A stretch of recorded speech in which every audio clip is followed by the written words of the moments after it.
There is one simple but powerful thing you can do today to help your middle schooler start to get things done. They can start and finish. This really helps them tackle activities with less stress, more focus. You'll see how they'll start to begin to handle homework, chores, or tasks that they tend to resist without the struggle and frustration and disappointment that I know comes from expecting them to get things done. Now, I said this strategy was simple, and it really is, but it's very powerful. So the strategy is called chunking. We can also look at it as bite-sized. We can also look at it as breaking things down. The essence of this is that we are taking an activity, a chore, a project, something that they usually don't want to do. They may mill about, they may complain, they may take forever, they may do it wrong. We want to take whatever it is and we want to break it down into mini steps. So why is this so powerful, right? Okay, I'm going to tell you why. First of all, it creates wins right away. So let's take emptying the dishwasher, right? Emptying the dishwasher is one of my least favorite chores to do. It will take the dishwasher task, instead of starting the whole thing and finishing it, once we break it down, we will have already completed. So this does wonders for reframing our perspective. And so many times us adults get stuck into like, oh my gosh, it's so frustrating because no matter what, my kiddo really has a hard time getting things done. Right? So once we start chunking it down and creating these little steps, all of a sudden we can change the story to, hey, they're starting to begin to get things done. They're starting to show some independence when I ask them to do things. They're starting to show some independence when there's things that they have to do. So all of a sudden this puts an end to the limiting beliefs that, my kiddo can never get things done without me yelling at them, to, hey, they're starting to do it.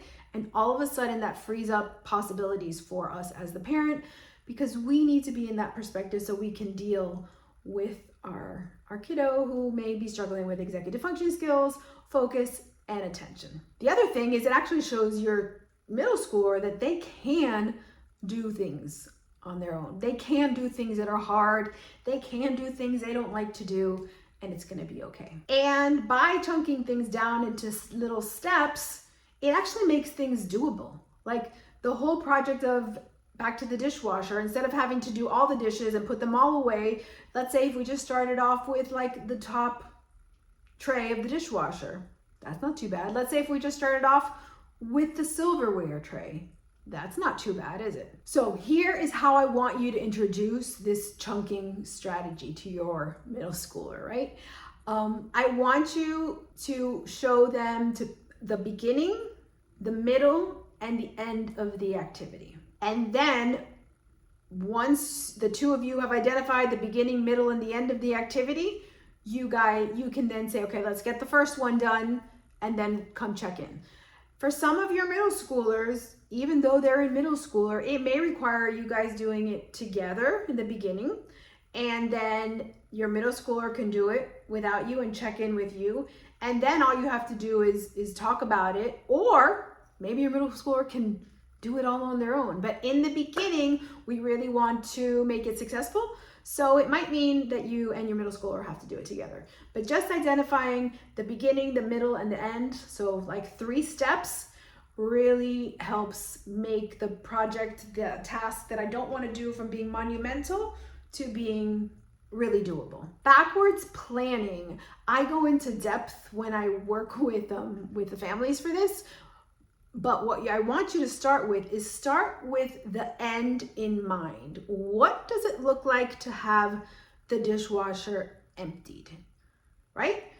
And making sure that we're specific and explicit on what that looks like for both of you, so the expectations are clear, sometimes really makes a huge difference in getting it done, right? So beginning with the end in mind.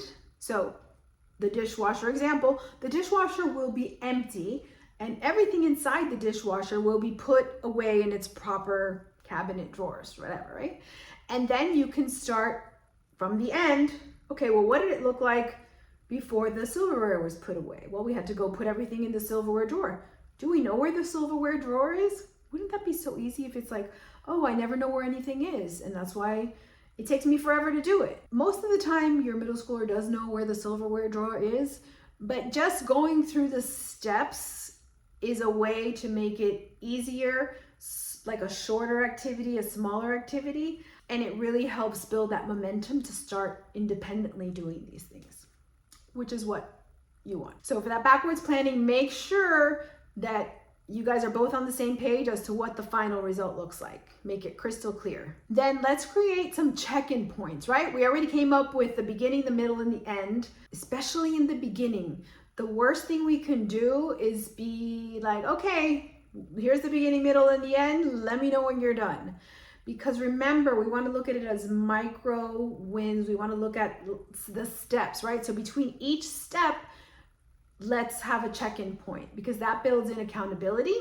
And when working on executive functioning skills, the number one reason that it doesn't stick, it doesn't work, it doesn't help is because we did not build in that accountability piece. So I'm here to remind you, make sure you create check-in points. Some other things I know work for helping your middle schooler get things done is gamify it. Make it a game. How many points can you get? How much further did you get today than you did yesterday? I want you to avoid the I feel bad for them syndrome, right?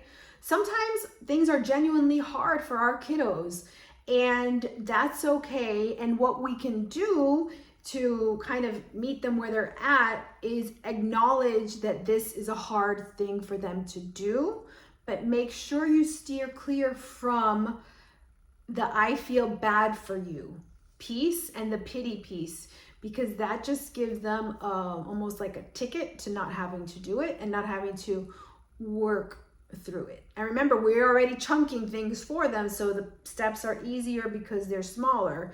So definitely acknowledge, I know this is hard for you. It's hard for me too, maybe it might be something you struggle with too, but steer clear from the I feel bad for you piece, because that doesn't help them at all. Be careful with praise. Narrate, hey, cool, you did 3 out of the 5 steps. Great. That's it. That's very different from them, oh, wow, I'm so proud that you tried to do it. Remember, we want them to complete the whole task, right? So we want to steer clear from the praise, because a lot of times it kind of dilutes the message that we're just doing step by step by step. And there's more power in them recognizing how far they've come than having us be proud of them. And that's a little controversial, but try and just narrate what they've done, right? You're still acknowledging, hey, cool, you did 3 out of the 5 steps, but it's not this, oh, wow, I'm proud of you for trying.